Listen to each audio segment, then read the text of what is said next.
Hello, I'm Rob Croudace and I'm a traditional glazier, and we're here today to replace this broken period glass within the timber sash. One of the first things we need to do, thinking about replacement glass in there, is look at the context of the window and see what other glass is already in the frame.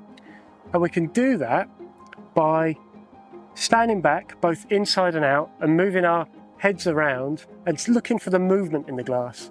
And what we're really lucky with this sash window is that we've maybe got a couple of different types. We've got some crown glass and maybe some broad glass. They're both handmade types, very beautiful. Here we've got some really pronounced movements, so it's quite obvious. Other times it's quite subtle, but we'll find a suitable and sympathetic match that's appropriate to the timber frame. So we're going to run through removing the glass in situ as the first demonstration, because sometimes that's the most appropriate and straightforward method to approach it with. This time we're working on a first floor window, so we're up a mobile tower. It's all set up correctly and safely, so we don't have to overreach. We're nice and safe access. We can get in at any angle that we want. I'll show you the advantages and sometimes the limitations of doing that, and then we can compare that to having the frame out on the workbench. So the tools that we're using to remove the putty and then to take the glass out of the frame is a hacking knife. I use a hacking knife because it's designed and made for this task, and it's far easier than using something like a chisel. You're going to blunt your chisel, you're going to ruin a good chisel, but also with a hacking knife we can adjust the angle, we can work sideways, and you can chase out the putty. The other tool, of course, is a hammer, but what I encourage people to do is to spend time finding a hammer that works for you. I love this hammer because it's just the right weight for me. With it, I can hack out for ages and ages. It's got the weight to do heavy work, but also I can be incredibly delicate with it. And that's the same even with hacking out putty. Sometimes you will be going along and giving it a good old whack, but other times you might just want to eke around the tool and work really delicately. So hacking out linseed putty in situ, we can manage this, but I personally find sometimes chasing the putty out along two sides is easier than the other, and that just comes down to, I think, the angle of my hands and being a bit constricted when you're working in situ. But it's all possible. When we have it on the bench, you can lay it down flat and you can work the frame around to make it easy for yourself. What I'm going to do is just start hacking out some of the putty, just a small section to show you how to do it and how I use the hacking knife. You let the tools do the work. You don't have to be hammering very hard, and the idea is that we're trying to chase the putty out. Sometimes putty will come out easily in sections, and other times it will be a lot bittier and you have to work it. You never know until you start going at it. There we go, so that bit's weakened, so straight away I've stopped hammering down to get in, and now I'll try and chase it out. There you go, you can see the sections coming off, and what I'm then doing is I'm moving the tip of the blade around to work, because I'm feeling where that putty is lifting up, and I can chase it out and expect it to come off in chunks. So don't, like there, so don't, that's normal for it to come out in chunks like that. If you can get a good long run on it, that's brilliant. But it's not surprising that it will come off in sections. And you can see how I was working the knife to keep that chase going a little bit.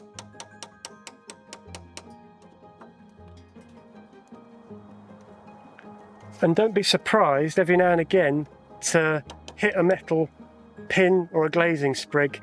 Sometimes panels are put in straight into the putty and not pinned in, but more often than not you'll find a couple of pins just holding the panel in as well. But we haven't come across one there along the bottom. But I won't be surprised to find something a bit further around. And you just carry on doing that all the way around to remove all the putty. Right, so what we're going to start on now is hacking out the linseed putty, which will then enable us to take out the broken bits of glass from the timber frame.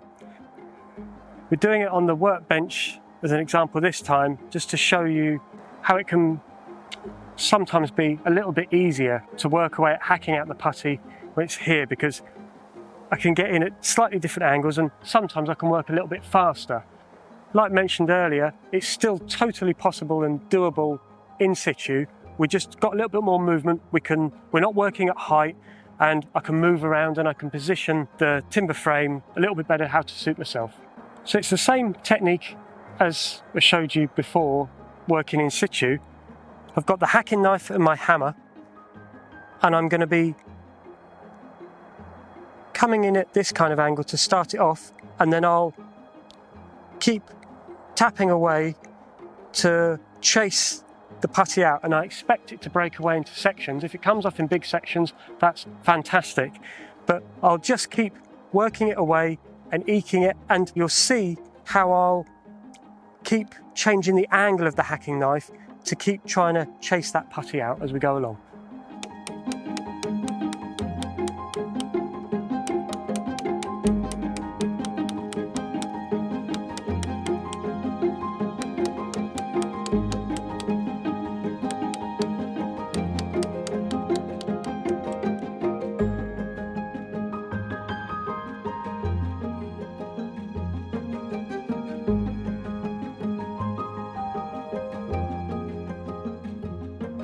I've hacked out the putty in this area, and I can feel that the glass is loose, and there's no pins that have been put in originally to ensure that the glass is in there. It's relied on the putty holding it in place, which it's done.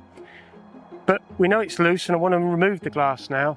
So as you've seen, I've been wearing my safety specs whilst I've been hacking, but also just to be on the safe side, handling the glass. Accidents can happen no matter what stage you're working with a bit of broken glass. We just safely lift it out. Then we can take up a loose bit as well, and we'll just put it away from the area that we're working on.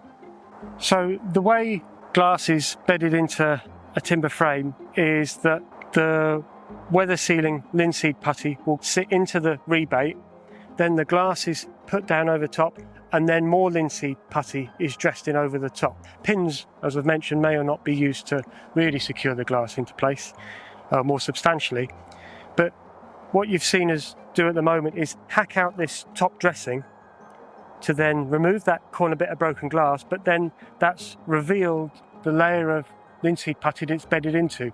So we also want to take that out as well to fully clear the rebates, to prepare it for the new putty and the new glass to go in.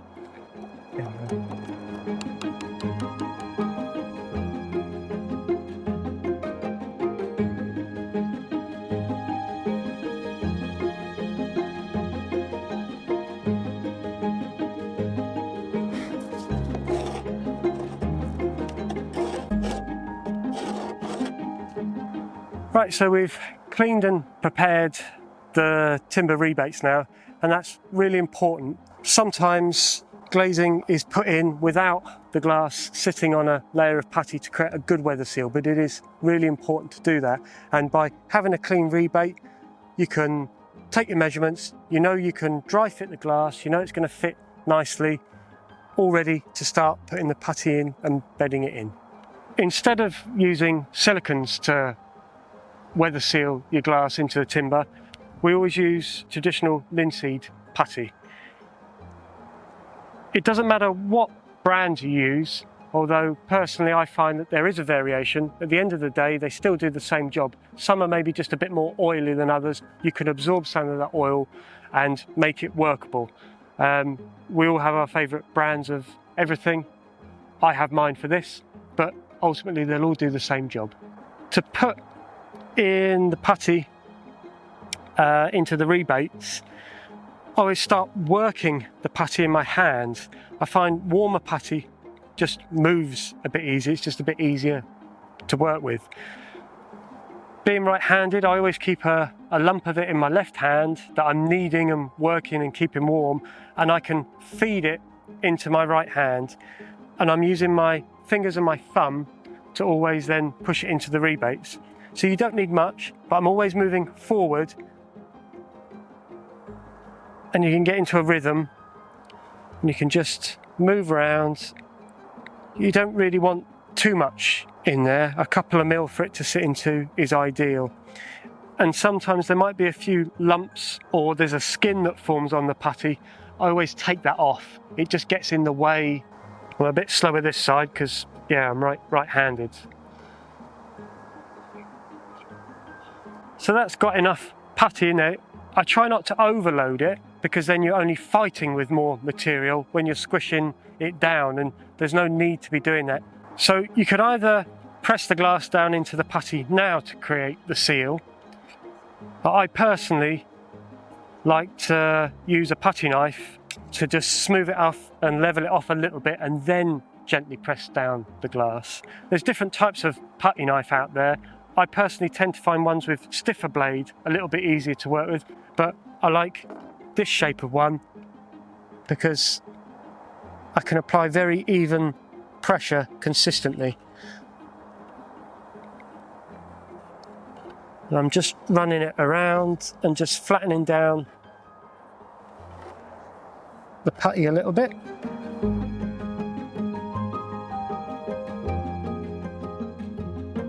So we've got our glass cut to size. Now we can just gently place it into the rebate and into the putty, and I can already see it making contact with the putty, and I know I can see and I can feel that we've got a good seal all the way around, and I just gently press down onto the glass along the rebates just to press it into that putty. And the purpose of having the glass bedded into a layer of putty is that there's then a weather seal created all the way around the glass. The glass is cut just a smidge smaller than the rebates, so there's a tiny bit of movement in there. It's not dead tight that we've had to force the glass in, it can just drop in. You want it sitting comfortably within the rebates, so it's supported all the way around. But that's all good. We'll go on to the next stage. We'll pop a couple of pins into the frame just to ensure that the glass is always held in place.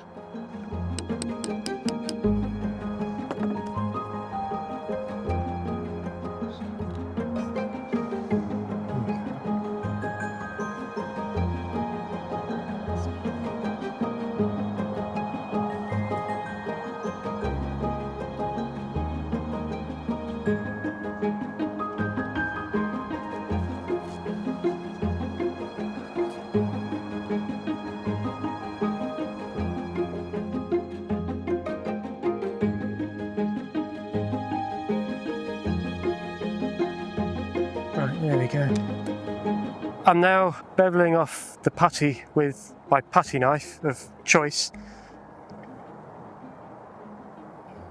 just so I start off into the corner, I apply the pressure and I move along, not at great speed, but I'm applying pressure with my finger all the time, and I slow down and I can draw it off at the corner. If needed, I can vary the pressure on the blade by pressing my finger up and down. You're just aiming for a consistent pressure to get a consistent edge on the putty, and then you can clean off the excess here, and then we're almost done.